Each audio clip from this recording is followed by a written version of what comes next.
Find the left, right, midpoint Riemann sums for this function on that interval using 5 rectangles of equal width. Pause right there. Equal width, good to know. And how wide is each rectangle? Glad you asked.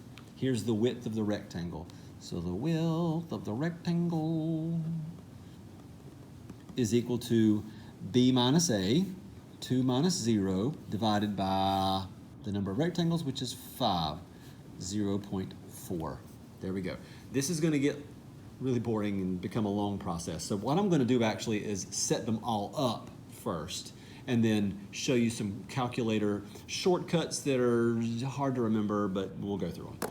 Okay, and I'm going to draw the rectangles again, but I'm going to do it much, much faster. So let's start with a left-hand sum. I will call it a left-hand sum or a left Riemann sum. We will also do a right Riemann sum, a right-hand sum, right-hand sum. Well, you're right-hand sum. And then a midpoint Riemann sum. You can abbreviate that MHS. No, mid-hand sum. Anyway, mid, whatever. So we're going to have 5 rectangles. Each one is going to be this wide. So it's not as obvious as the 2 that happened on this one. And we will go ahead and mark them off. So I have to split 2 up into 5 equal pieces. So 0.4, 0.8, 1.2, 1.6, and 2. Okay, good to know. 0.4, 0.8, 1.2, 1.6, and 2. All right, I'm going to do that for all of these. It's just going to help me as I go through. It might seem like it's taking some time now, but it's going to be worth it.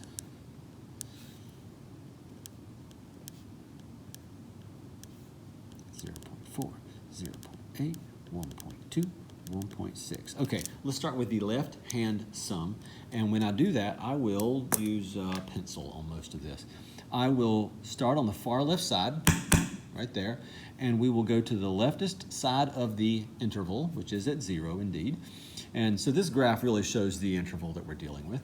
And we'll go all the way to the left, and we go up until we hit the function. We're not going up, we're on the function. This rectangle is the most boring rectangle ever. It has a height of 0, okay? Height of 0 and a width of 0.4. So if you wanted to write it out, you could. I will in a second. This next rectangle, we move over. We will move up until we hit the function, and then we go over, and there's that one. Then we go up until we hit the function, and we move over 0.4. And then we move up until we hit the function, and we move over. And we move up until we hit the function, and we move over. There we go. Question, is this one going to be an overestimate or an underestimate? All right, have we not counted enough area under this curve, or have we counted too much? This is going to be a drastic underestimate, okay? So let's write this one down. The first rectangle is this wide and this high. The next rectangle is 0.4 wide and this high. The next rectangle is 0.4 wide. I'm factoring the 0.4 out. No sense in writing it over and over. And this high. The next rectangle is 0.4 wide and this high. And the last rectangle is 0.4 wide and this high. And I want to point out something here that's going to come in handy for your knowledge later. A left-hand sum, it's going to sound common sense, but see where I'm pointing. A left-hand sum starts at the leftmost part of the interval and does not go all the way to the right. I would like to think this is a 2, but it's not. A right-hand sum is going to start all the way at the right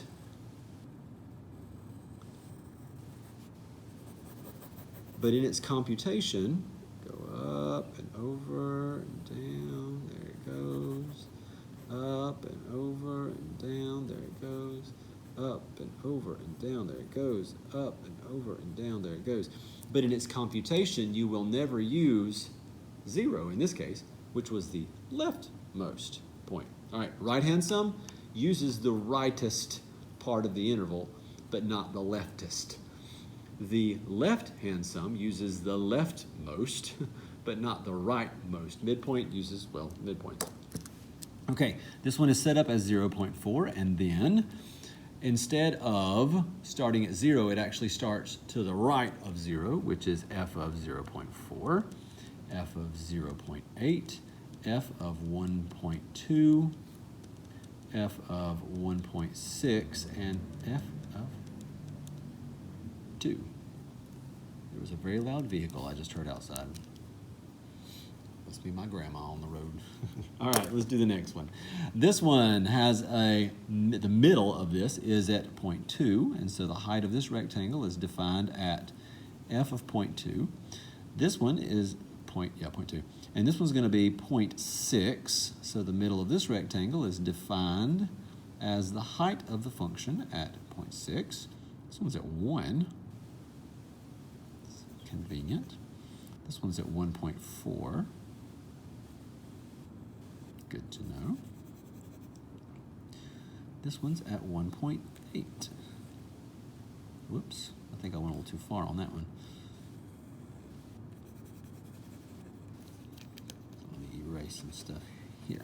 Okay, so we're going to crank out some answers with the calculator here in a minute. This one's 0.4, and then f of 0.2, which is halfway mark here. And just keep adding 0.4 every time. 0.6. 1, just 1, 1.4, and 1.8. Okay, we'll get something there. All right, calculator trick time. Let's grab a calculator. Let's type the function in, and the function is, let me slide up so you can see it. There, x squared, put xx if you want to. Follow me closely. Follow me closely. Let's quit. Not doing the problem, and let's not quit school, but let's second and quit. And we need to do 0.4 times all this. Do you want to type all that? Me neither. So if you have a whole lot of stuff to type and it's of uniform width, this is what you can do. 0.4 times the sum of a list of numbers. How do we get to sum? Watch my fingers. Second and list. We're going to go over to math and down to sum. Okay, here's what's happening. It's going to do 0.4 times the sum, because we're adding a bunch of stuff. Sum of what? A list of numbers, a sequence, if you will. So second and list again, and go over to ops this time. And it's number 5. It is a sequence. We're going to just press 5. And then all kinds of craziness pops up, okay? So just, if you weren't there yet, here goes the whole thing all over again. Just stop right there if you got it. 0.4, second list, go to math. You can wrap around and go to the left and it takes you back. Sum, second and list, ops, and then sequence. Okay, now we're all here. You might have stuff in there, you might not. What is the expression you're dealing with? Well, it's the function itself, which is x squared. You could type x squared. You could also retrieve it the good old-fashioned way, alpha trace. There it is, y1. What variable are we dealing with? X. Enter. As you go from one to the other, press down arrow or enter. Start. Where does this one start? At 0. Where does it end? Not at 2. It ends at 1.6. Step. Step, what do you mean? How far apart are these? They are 0.4 apart. 0.4. And then I'll press enter on paste. And it gives me this big long thing. And to be technically correct, we need another parenthesis, but it'll work either way. And when I press enter, there it is. 1.92 is my answer. 1.92. Okay, I'm going to do the next one. If you didn't catch that one, just write down 1.92 or go back. Here goes the next one. I'm going to clear. I want to go through all the steps again. You could second enter and change a few things. I'm not right now. So I want to type this, but I really don't want to type this. But it is 0.4 times something. Times what? The sum, second and list. Go to math, pick sum. The sum of what? A list of numbers, also known as a sequence. Second and list, go to ops, and it is sequence. Both of the options are number 5. Okay, This was already in from the last problem. If it wasn't, we're going to go through the steps again. Sorry to bore you. Alpha trace, retrieve y1, go down, we'll press enter. Variable is x. Where do we start? Not at 0, but at 0.4. Where do we end? 2, because it is a right-hand sum. That is the rightmost point. How far are we stepping every time? 0.4, and we paste. Parenthesis for fun. 3.52. Let's pause here and say this. This function is increasing, and the left-hand sum was an underestimate. We're going to fill in some blanks in the next video. The function is increasing, and the right-hand sum was an overestimate. Midpoint sum is, we're not going to go there yet. We'll deal with that later. So, midpoint sum, we can go through all those steps again. If you want to see those steps again, you can go back in the video. I'm going to show you how to retrieve what you've already done and change it. So I'm going to press second and enter. You've seen this before.